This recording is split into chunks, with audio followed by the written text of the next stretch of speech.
Getting right into it, let's start yoga right now. First of all, find something comfortable to wear. It can be a baggy t-shirt and sweats.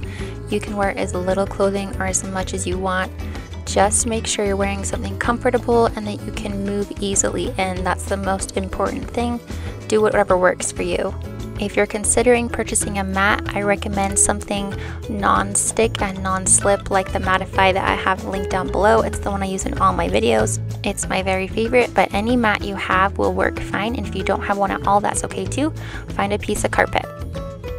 Other yoga equipment that you can use but isn't necessary are things like yoga blocks. These can help you reach the floor in certain poses. That can also be achieved by modifying and bending into the knees. So it's really just whatever works for you. These are nice to have though. You can use them in lots of different ways. Other things are also used like a yoga strap. It can also be a piece of rope or the strap that holds your yoga mat. It is used to hold the feet in certain positions, or binds with the arms or stretches. So it's really not essential, but it's really nice to have. Then there's all sorts of fun things like yoga wheels and other things that can aid in your practice as well. When starting yoga, it's essential to learn how to use your breath. It's such a huge part of our physical asana practice. Getting in touch with our breath is the first thing we do before we start moving. In yoga, we use lots of different kinds of breaths, but most common is ujjayi, which is in and out through the nose. Start paying attention to the length of your inhales and exhales, and then slowly start to lengthen those. As we start to move on the mat, you're going to be doing positions 1 inhale or 1 exhale as we move along. We pair our movement to our breath and use that air to aid in our movement and to keep our body in alignment and nice and strong and safe. When you're feeling ready, go ahead and stand up on your mat or in your yoga space. We're going to learn a foundational yoga sequence called Sun Salutation A, and it's part of the first sequence in Ashtanga yoga. Great for waking up the body and building heat. So we're starting in mountain pose at the top of your mat. We're going to lift up the toes and spread them so we have as much of our foot on the mat as possible. Engage the quads to lift the kneecaps up. Engage the core as we breathe in and out, keeping that stable. And then we inhale the arms up to the sky. You can take your gaze up to your fingertips, keeping everything nice and strong in your mountain pose. This is your inhale. As we exhale, bend into the knees as we dive forward, letting the arms come out wide and the top of the head diving towards the floor, but keeping the spine nice and long. We take a big exhale as we fold forward. You can keep a bend in the knees if it helps your hands to meet the floor. So if your belly is resting on your thighs, you're in a great position. Our next inhale will be rising up to a flat back. You can bring your hands to your knees or shins or even your blocks if you have them. We just make a nice long spine and straighten out the legs. And then as we exhale, we fold back down to the floor, bending into the knees as necessary.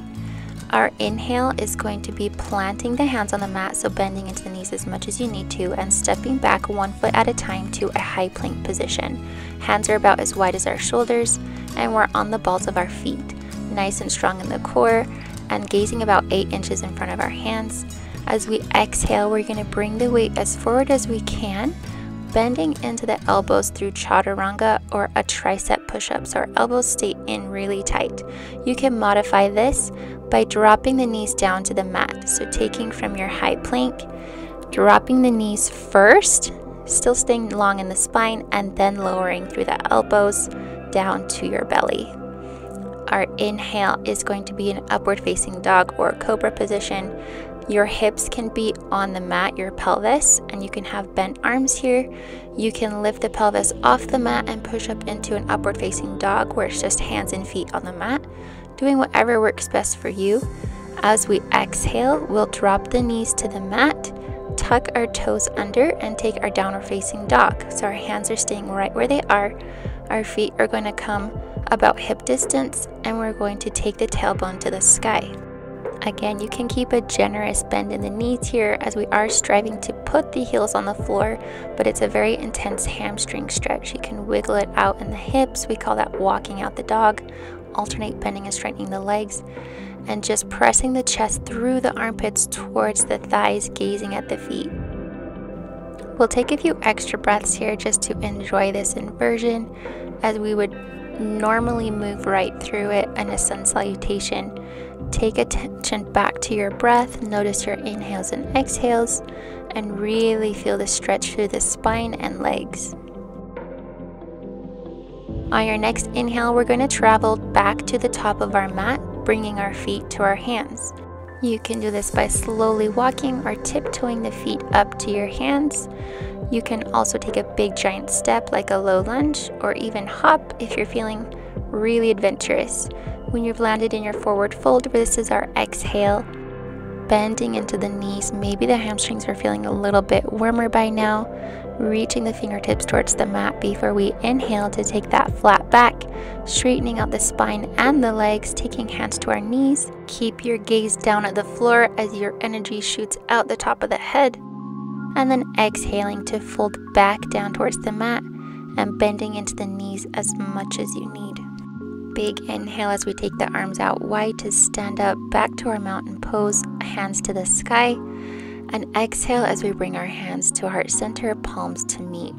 And that completes your sun salutation. Now that we've been through the whole sequence, we'll take it breath to movement. Inhale to mountain pose, reaching the hands to the sky. Exhale to forward fold, diving down, bending into the knees. Inhale to a flat back, straightening out the spine and the legs. Hands can come to shins or knees. And exhale to fold back down to the floor. Plant the hands, inhale as you step back to your high plank, nice and long, and exhale as you lower the knees or just lower to the arms, chaturanga.